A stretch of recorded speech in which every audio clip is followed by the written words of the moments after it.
Welcome to another edition of Swim Easy Speed. My name's Tim Floyd. I'm a longtime swim coach, triathlon coach. And today we're going to do an analysis of a Division I college swimmer, sprinter, actually. And I coached her when she was 11, 12. I think she's about 21 now.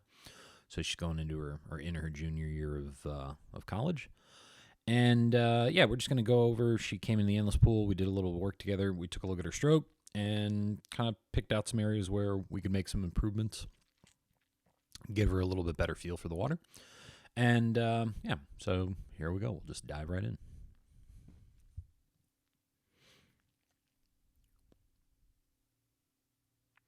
So what I'm going to do is just kind of let the video play, and you guys can watch her stroke. This is when we first got in.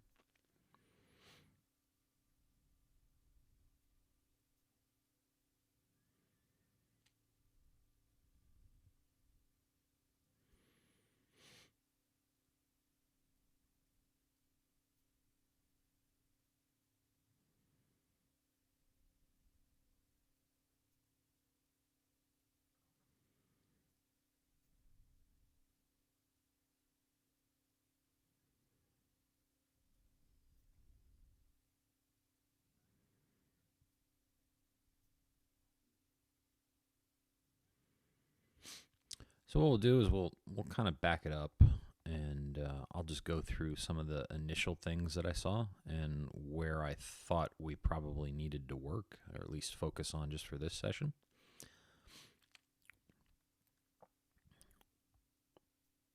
Okay, so here we go. So the first thing you can kind of see that jumps out at you as you're just looking, the endless pool tends to point out those weaknesses. So again, we're at an angle in the water.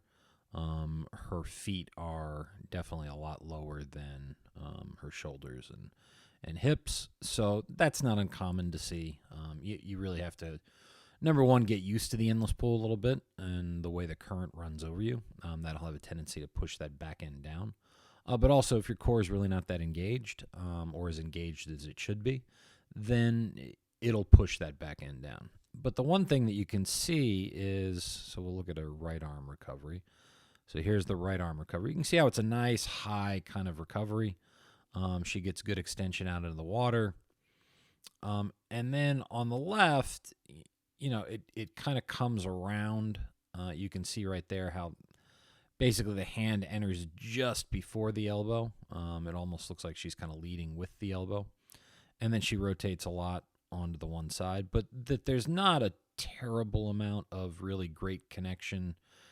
You want to see that really great connection between the hips and the shoulders, all kind of connected through the core.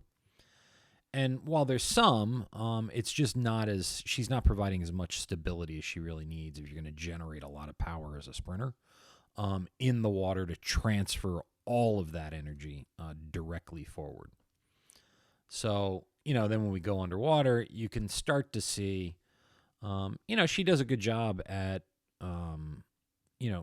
extending out. She starts pulling forward pretty soon. It could be a little bit sooner. Right there, the elbow drops a little bit, but she does a good job getting on the water and pulling herself forward on the left side. But it did look like I had the feel that, she was dropping a lot of water and not getting as good a pull on the left side as she could. So, and then we'll move it forward a little bit. So you can see kind of how low her legs are back there, compared to her body, which is closer to the surface of the water. And then right there, you can see where she's dumping a lot of water. See how far across kind of midline she comes. So if we figure midline's right about there, she's coming way across, and her fingertips are pointed in that direction.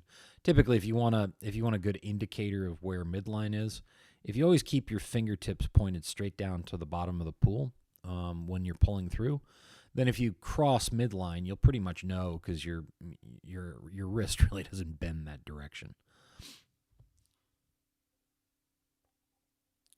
So you can see that little bit of pause in her stroke, and then it even exaggerates even more when she breathes to that side. So you can watch, and then watch how far this really slips across her body. So you can see where it is there. So we'll keep on going. And then here, you can see it's coming inside her hand entry right there just a little bit.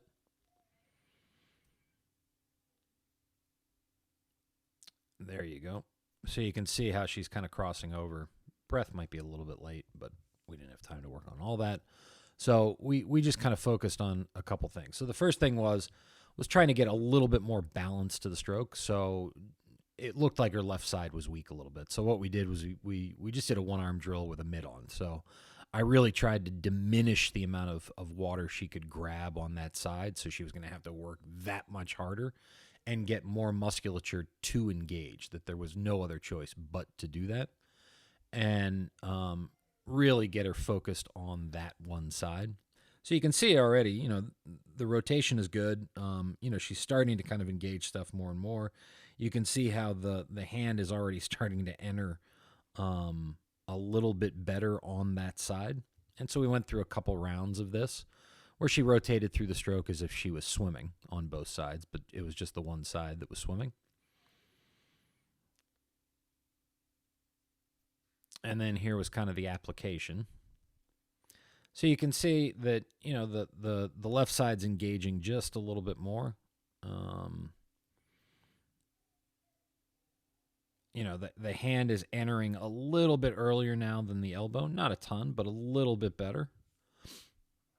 And it looks just more of a fluid, kind of solid stroke.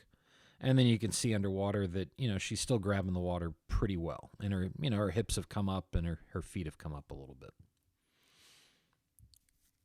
So then we'll go to, here's the next thing that we did. So we put on the drag socks, so the Aquavolo drag socks, and then the Aquavolo paddles. So the paddles really, really kind of help you, let's say that, help you kind of get into more of a high elbow catch a little bit sooner. The drag socks, you know, give you a little bit of drag from behind, so it's easier to get into that high elbow catch position. So we did a couple rounds of this, and then it's really going to force your core to engage. So you can see how even on that right, it's improved a lot in terms of getting into that high elbow catch position a little bit sooner. So we can see, you know, as she extends out, you know, this kind of angle is getting a little bit better on the water, and that she's pulling forward a little bit sooner. And then here's the application. So you can see how, you know, she's really getting a lot more pressure on the water, and so that engagement is really all up and down her body. So we'll go back so you can see it a little bit better.